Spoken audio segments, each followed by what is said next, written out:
Abot na siyang reportero. Anong nangyari dito?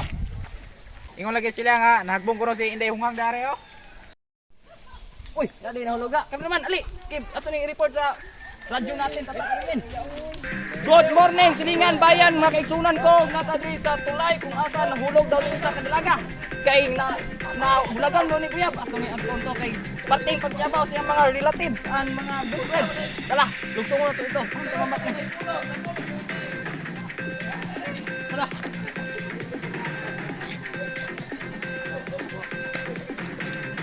Ug karon na natin din silalong sa tulay nga naatong tapad nga layat man ni tulay. Ug iya mga relatives so sa ibabaw daga kay niya mga relatives. Ano? Nakaw na siya. Ug taon to ni dalagahan eh. Ibunguton man. Ilaga gyapon niya. Ug atong pangutan-on ni nagtrabaho dik. Tikon sa niya ipatig yung hinak niya gyud do. Tikon sa kanya kon. Imo aning asawa ko lo imo ba ning uyab? Ikaw sa nimo ning dalaga. Ko kalawat, ko kalawat. Ano naman? Ako kalikutan ako. Ay, Ani malit sa wala. oh, kalma. Ako na utang na. Oh, okay.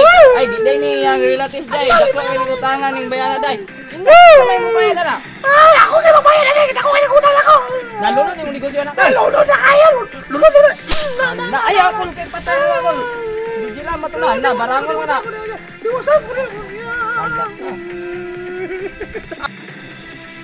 O kung ini atong nasaksihan nga disgrasya kung asa ning isa ka dalaga miambak o dahil pating trabaho namo ni Adre nya abi namo unti unsay utangan man day ning bayana day may rapon nataga kaning tulay o kini atong report makita ni sa Radyo 0 TV 5 sa adlaw Pebrero Abril Marso.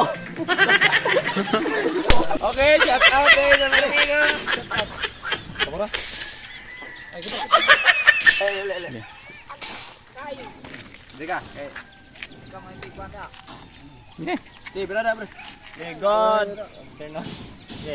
good morning everyone and free shout out for coming next video. Pasensya na kung wa mi ka video atong yaging bulan kay medyo busy among butibot.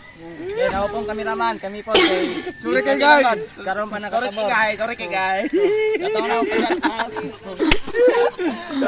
po next video, comment lang sa Nagbabalik na. upload na mo ron. Sabong ka ba, Thank you. Please like and share. Wah. Wah!